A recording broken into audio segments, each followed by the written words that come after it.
Anyway, good evening again. So, dinig na ako, no? Okay na, clear na. Yes, clear. Okay, so, gusto ko lang malaman yung audience natin, kung ano yung audience natin tonight. So, okay lang po ba, please press 1 or enter 1 dun sa natin, chat, meeting chat natin. If may idea po tayo sa blockchain, NFT, or play to earn games.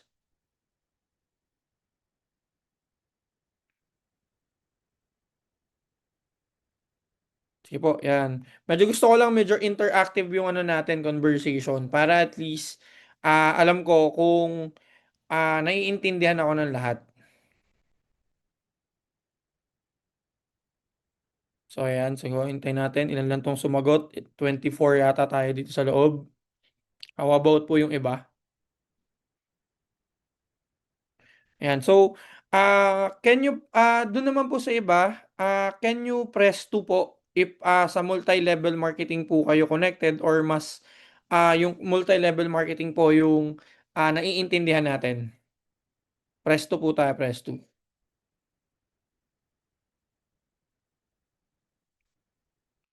Ayan. So, okay. So, anyway, ang maganda dito, karamihan pala ng audience natin is both na connected in multi-level marketing and connected din sa blockchain technology or sa Web3. So, ayun lang naman. So, okay. Pakilala ulit ako kasi ang haba ng intro kanina. So, hindi nyo pala ako naririnig. So, by the way, my name is Art. I'm your Chief Marketing Officer for Gladiator Dex. So, what is Gladiator Dex first of all? So, Gladiator Dex is a NFT game with the play to earn in blockchain technology. Okay? So, what is Gladiator Dex? GDEX is a smart contract driven ecosystem removes pre-sale dependency and early holders imbalance. It combines contribution based and growth, token generation, and utility into a self-sustaining system where all components operate in continuous aligned motion. So, GDEX has a two phase. Phase 1, the ecosystem builds layer where contribution drives reward cycle and network growth with an optional transition into phase 2. So, doon po kaya tinanong ko kanina kung sino po yung mga into multi-level marketing or nakita ko naman kanina, karamihan is into multi-level marketing. Ito po yung phase 1 natin. Okay? Ito po yung tinatawag na network growth. Okay? So sa phase 2 naman po natin, the ecosystem player layer, where activated NFTs able to gameplay participation, creating utilities and engagement while supporting the border network through players activity. So ito naman po yung NFTs and play to earn. Okay? So dito naman po papasok yan sa phase 2. Okay. So how to join in Gladiator Dex? First is you need to buy a region. So we have a region class with a value. So first is Baron. Baron is one of our region. So region value niya is $100. Ang yielding niya per day is 2 honor token. So honor token is our utility token. Okay? So buy count $250.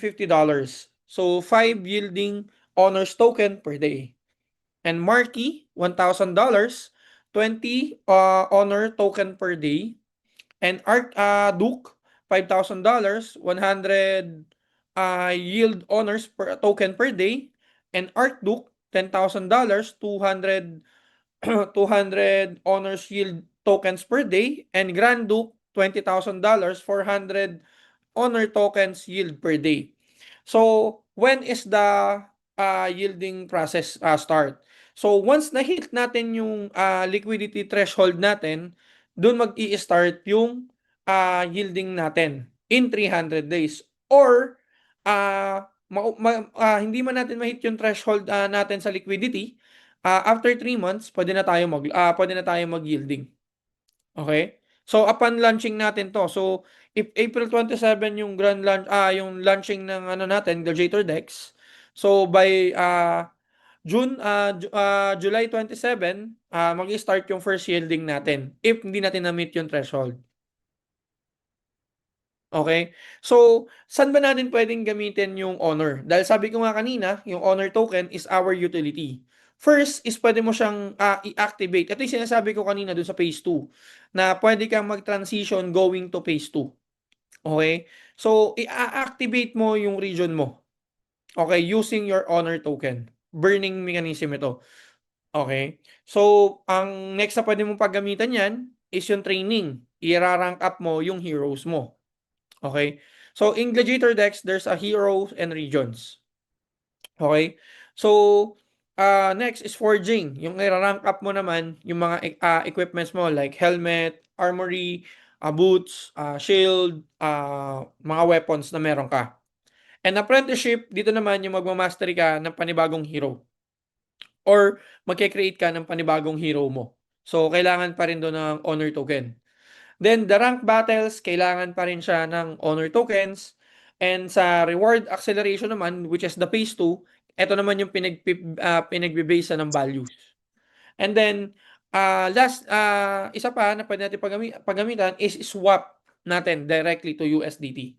So, marami pa yan pwedeng paggamitan. Marami pa tayong plano for the future. Okay?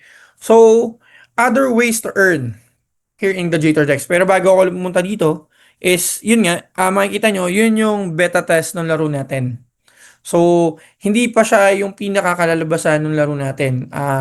It's a one way lang na pakita nyo kung ano or paano maglalaro sa Gladiator Decks. Pero enhance yung ilalabas natin by then na mag-launch mismo yung game natin. Okay? So, other ways to earn. Beyond honor rewards, GDEX provide additional earning layer that enhance long-term participation. Okay? So, meaning to say, hindi lang tayo sa honor pwedeng kumita. Pwede pa tayong kumita direct USDT. Hindi token yung ibabayad sa atin or maging rewards natin dito sa Gladiator Decks. USDT mismo. How? First is direct affiliate. So, direct affiliate, you can earn 5% from every contribution or made by your region's direct affiliate. So, like for example, nakapag-direct ka ng buy count, and Duke, you will receive 12.5, 25, and 250 US dollars. Okay, US dollars po yung pinag-uusapan natin dito ha. Okay. So, the next is Unilevel. So sa Unilevel naman po, mag-i-start siya in your second level. So you will receive 2% of your of your indirect region value. Okay? And third level 2% and the fourth level and 1%. Okay? And then limitless bonus. Sa limitless bonus naman po, dito naman po simple lang naman yung computation niya. Value of your region times 8 equals cashback 100% and 100 days with a yield 100% 1% 100 days 1% of your region value yung marireceive mo. USDT pa rin po ito. So paano siya nag-work? Like for example, Baron account ka or Baron region yung nakuha mo, ang value kasi ng Baron is $100. Okay? Ngayon, you need to direct times 8 of your value. Okay? So for example, meron ka na direct or meron ka na repair na ang nakuha niya is region is Marquee. Marquee is $1,000 or 1,000 DAPs. Okay? So automatically, meron ka na agad makukuha dyan na 800 DAP and then may remaining ka at magwa one cycle ka na. Once na mag one cycle ka, 100% cashback, meaning to say, babalik ng 100% yung nilabas mo or pinasok mo as a region. Which is, yun yung $100. Babalik yan directly to your account. Plus, meron kang 100 days na meron ka makukuha na 1% of the value of your region. Kung baron ka, may marireceive ka na $1 per day. Okay? Now, for example, meron ka naman para mag-second cycle ka. Kailangan mo lang makapag-direct ng count and baron. So, dahil may remaining 200 ka, makakakuha ka na ulit ng second cycle mo. So, 100 ulit. Okay? 100% cashback. $100 yun. And then, an additional 100 days para magkaroon ka naman ng 1% value of your region. Okay? So, pasok tayo sa third cycle. So, for example, nakapag-derek ka ulit ng count, baron, and buy count, automatic 850 yan. So, may remainder ka ulit na 50 DAP. Okay? So, third cycle ka na. Ngayon, sa third cycle na yan, may marireceive ka ulit na $100 kasi 100% cashback. And then, meron ka ulit 100 days na matatanggap. So, total limitless bonus mo is 300 cashback at $300 cashback plus 1% daily for 300 days na makukuha mo. So, daily meron ka nakukuha na $1 sa account mo. Alright? So, ang kagandahan dito, limitless bonus ang tawag natin dito. Ibig sabihin, dire-diretso po siya. Every time na magta times 8 ng value ng account mo, automatic papasok siya ng papasok. Alright? So, pasok naman tayo sa ranking bonus. Ranking bonus have a three ranking layer. Okay? First is layer, provocator, and mormilo. Okay? To become a slayer, you need to reach 20,000 affiliate points and 5 directs. And then i-compute yung 20,000 affiliate points sa first and second level mo. So once na reach mo yung requirements or na-achieve mo yung requirements, maa-unlock mo yung first to fourth level na yung accumulating ng points. Plus makakakuha ka ng 5%. Okay 5% ng total sales ng kumpanya. Hahatiin yan sa lahat ng Slayer accounts. Okay?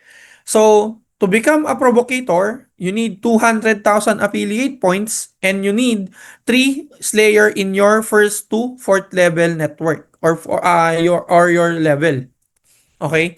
So, pwedeng sa first mo siya makuha yung isa, pwedeng sa second, pwedeng sa third, pwedeng sa fourth, or pwedeng sa isang layer, sa isang level lang lahat nandoon sila.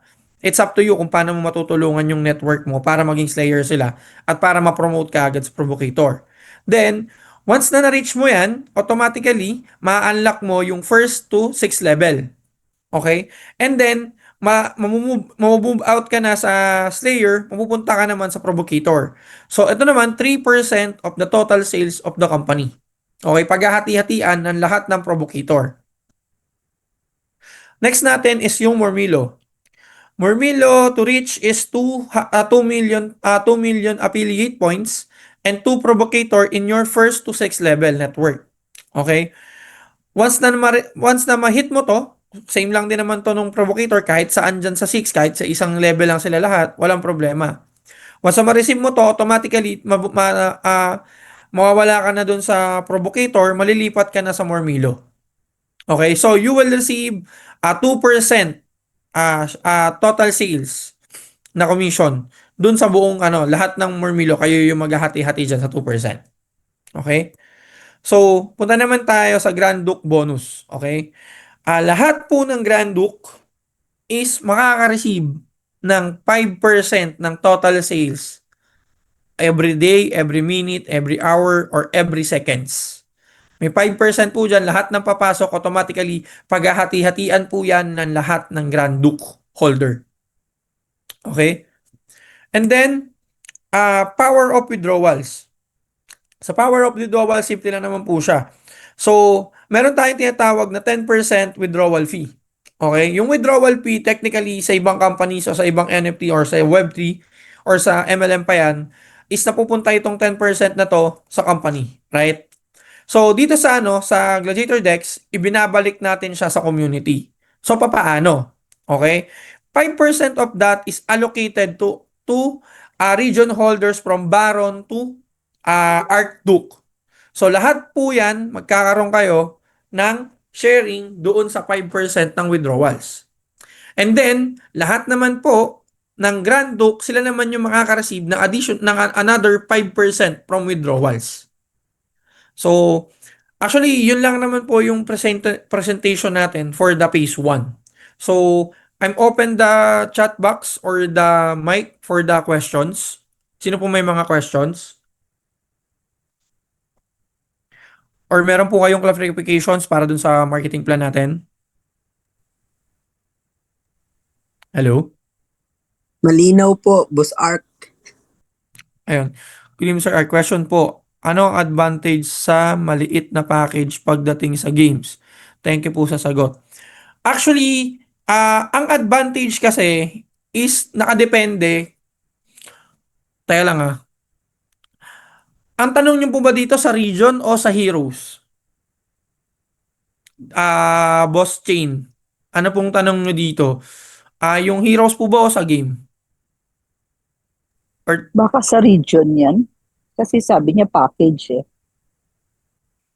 so kung sa region po, ang basically na nagiging advantage mo or actually di naman ano siya, ang magiging benefits ng region is automatically, syempre, maliit lang yung price value mo para makalipat ka agad dun sa phase 2. Then from phase 2, pwede ka na agad kasing makapag-open or maka-activate mo yung account mo.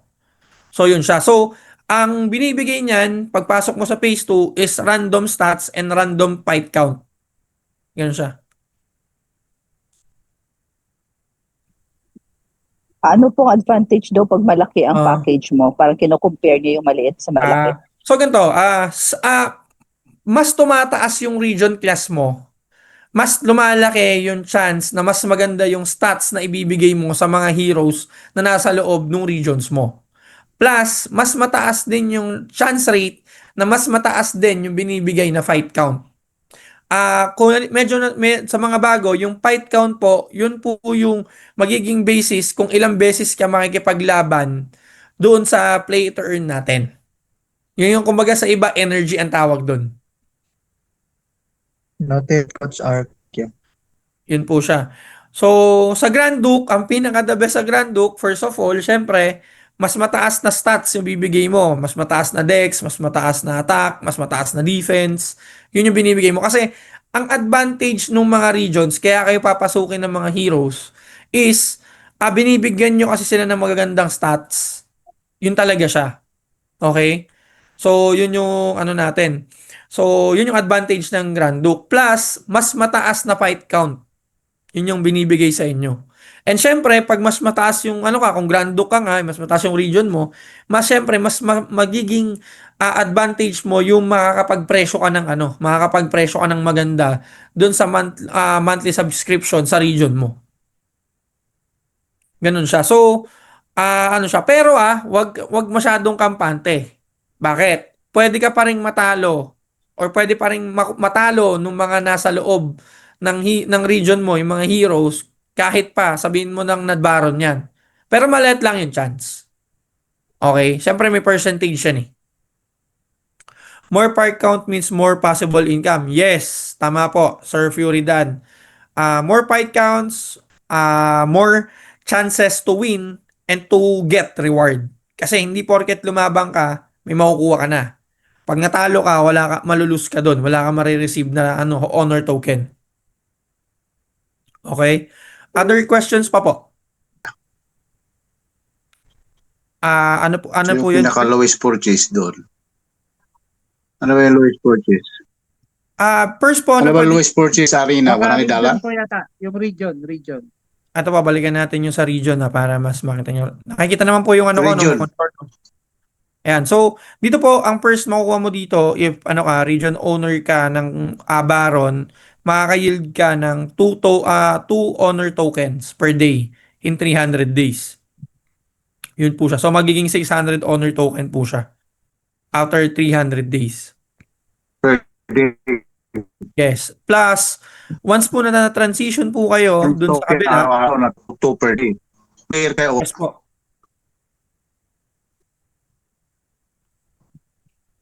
Nawawala po ata yung signal ni Sir Billionaire. Ayun, Tsaka, Boss Wala. Art, yung sa networking side niya, yung limitless ba? Pag 100 yung account mo, mabilis yung cashback dyan. Pag 100 Yes. lang yung region mo. Yes. Yun din yung isang advantage. Ito may tanong po si Devsler. As lang po sir, ang kikitain po ba ng 5% sa Grand Duke Honor Token or USDT? Pag sa phase 1 po, lahat po ng kinikita natin is USDT. Wala po kayong kikitain na tokens. Straightforward po yung company or yung Gladiator Dex na USDT po yung ibibigay natin. So, ano po yan? Sa buong phase 1 po yan. Regardless kung ano man po dun sa phase 1, lahat po yan USDT. Maliban lang po dun sa yielding pala, sorry. May yielding nga pala tayo. Maliban lang po sa yielding. Sa yielding po kasi is honor token yan. Pero the rest po, yung direct affiliate, unilevel, limitless bonus, yung slayers yung ranking natin, yung kay Grand Duke at saka yung withdrawals, lahat po yan is automatically USDT po yan. So may tanong po si Boss Chain ulit. After 300 days, Coach Art, ano po mangyayari? Ulit. Ano po mangyayari sa account na nag-earn ng honor token? Thank you sa sagot, Coach Art. Bali, hindi naman mawawala yung ang NFT mo. Nandiyan pa rin naman siya. Automatically, hindi siya mawawala. So, hindi siya mag-expire. Ang mawawala lang sa'yo yung yielding. Pero, nandiyan pa rin yung region NFT mo. Ayan siya. Question po, Coach Art. Di ba phase 1 tayo? Pag nag-phase 2 na ba, So, tuloy pa rin ang phase 1 na concept kahit may phase 2 na? Yes, magtutuloy-tuloy pa rin po. Bakit? Kasi hindi po makakalaro lahat ng heroes sa phase 2 if walang mga region owners. Yun po kasi yung support doon sa MLM. So, ito nga yung good thing dyan eh. Kahit huminto na yung MLM sabihin natin mag-stagnant tayo, which is nangyayari yan sa lahat ng MLM companies. 'Di ba? Nag-i-stagnant sila. Sabi natin nag-i-stagnant sila.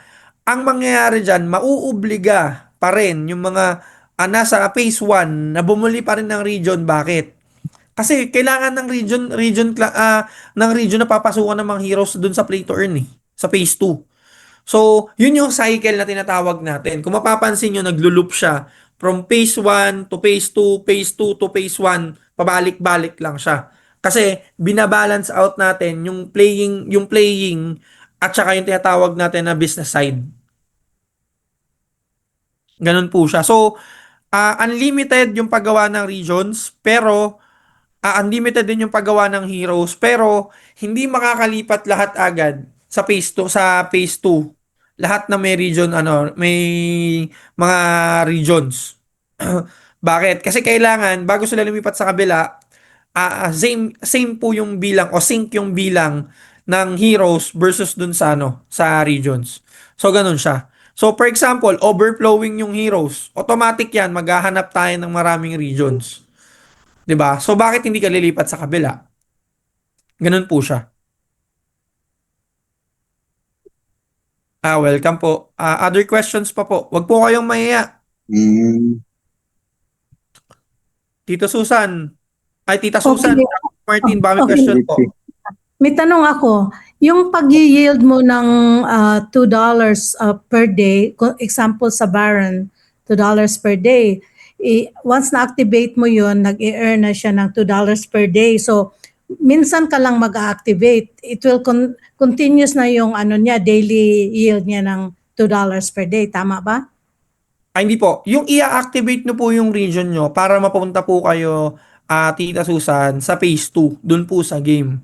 Ang advantage naman po, pag nandun kayo sa game, hindi na po kayo nag-yield ng honor doon. Pero, kumikita po kayo sa phase 2 ng tinatawag natin na subscription para po sila nagrerenta ng bahay sa inyo.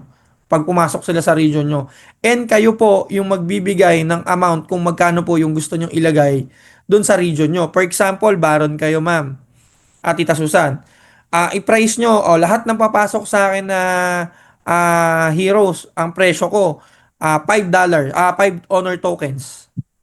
So, para makapasok sila sa'yo, 5 honor tokens yung kailangan mo i-require sa kanila. 50 po yun. Okay? So, sa isang buwan, automatically, meron kayong 250 honor token agad sa loob ng isang buwan. Yun ang maganda. Tapos, hindi pa rin po hindi pa rin po tapos yung sa yielding mo after 300 days, is sumasabay din po siya. Ganun po So siya. pwede rin na ang iba kagaya ko, let's say kagaya ko pareho kaming Baron, pwede siyang mag-charge ng mas mababa. Wala yung standardized na magkano ang charge for the subscription. Yes po, kasi meron at meron po diyan tatamaan talaga ng lintik at meron po diyan pinanganak ng pinanganak ng maswerte. Bakit po?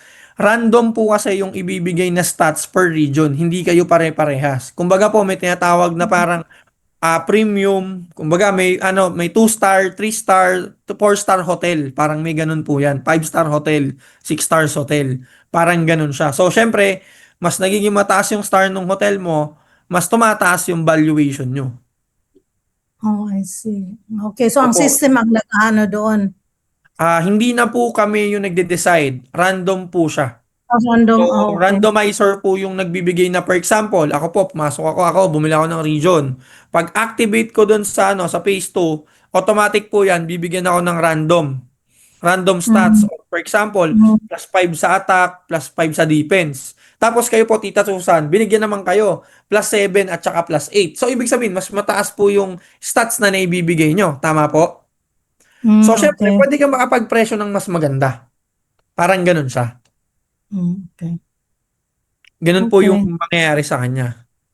So, ang malupit niyan, dapat sa 27 ko pa yan ine-explain. Kasi na-explain ko na naman dito. Okay lang, okay lang po. Thank you. Oh, bukas wala naman na tayong Zoom. Mananahimik na yung pag-i-spoil ko ng mga dapat di ko nasasabi. Ayun po. So, may question pa po, Tita Susan? Mag-iisip pa. Thank you. Sige po, makinig lang po kayo, Tita, para kung may tanong po. Ayun. So, may tanong ulit si Coach Dibsler.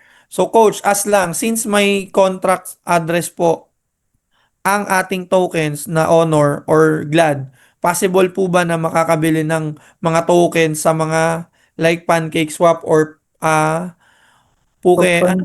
Pucoin? Pucoin. Actually, Pancake pwede swap kayong lang. dumiretso sa DEX. Walang nagbabawal. Once na nag-live tayo, pwede kayong dumiretso sa DEX. Wala pong problema doon. Dahil nga po naka-blockchain tayo, kailangan naka-live yan. Yun siya. Hindi po tayo katulad ng ibang coin o coin-coinan lang na doon mo lang makikita sa loob ng website nila or sa DApp nila. Pero hindi mo makikita talaga sa circulation. Yun siya. So, Coach Art, kay Boss Chain naman to. Coach Art, good evening. Pag nag-hit po, ano tawag nito? Pag nag-hit po ang cycle 3, balik po ulit sa cycle 1 with the same requirements na package na 8 times. Yes po.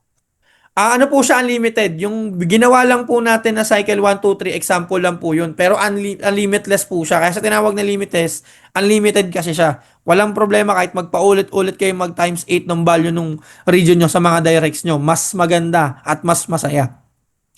Like for example po, bigyan ko kayo. Merong nag-randuk. Tama? Ilan pong points yun? 20,000 points. So ilang 8 times yung makukuha mo doon? So, kayo na po gumawa ng math. So, ibig sabihin, ganun din kadami yung ibabalik sa inyo. Nagigets po? Yun siya. So, I think nasagot ko naman po yung sagot. So, Salamat po. kay Fury Dan, almost per, ano to, perf, semi-ferp, at ferp stat, RNG base, and region bonus stats. Di ko medyo magets yung brother, yung question. Pero, if about sa stats, yes, bonus to, tsaka siya, random siya. Paano wala maglaro sa phase 2? Sa region, Sa region, Baron natin. Possible ba? Doon po sa walang maglalaro, possible naman na mangyaring walang maglaro. Okay? Let's be honest. Maging possible na walang maglaro.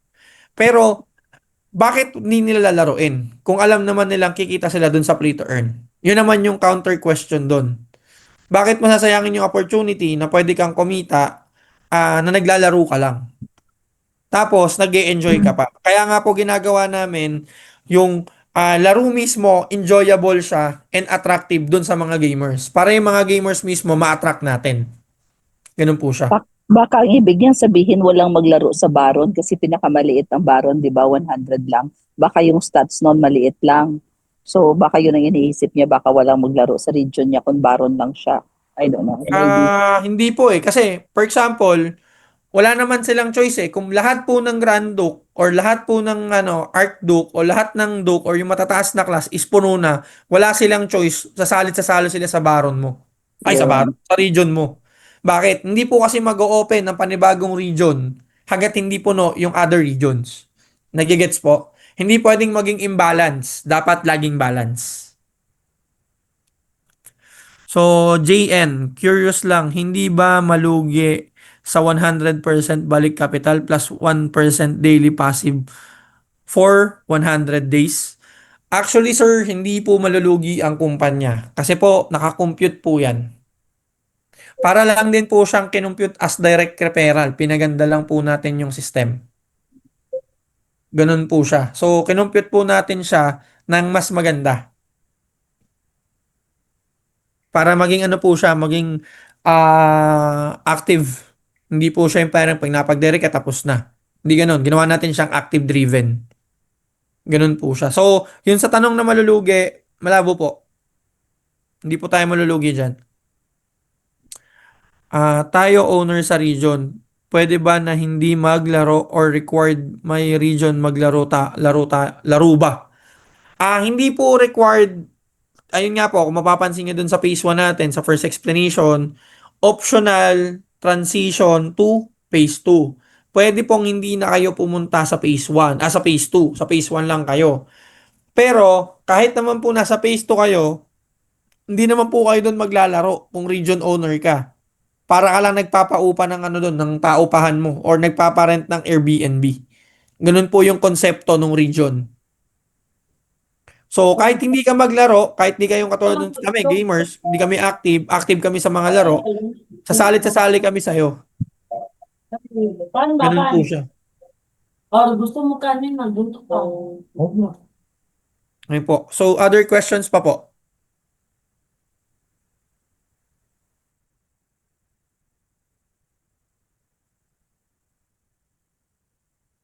Baka may iba pa pong questions? Ayun. Kailan mag-up ang games and saan manggagaling ang rewards from games? Mababawasan ba ang matatalo? First, sagutin ko po muna kailan mag-up yung games. Yung games po natin, pwedeng mapaaga or pwedeng sa 27 po siya ng July. Okay? Kasi po, yun po yung pagka 3 months natin. Okay?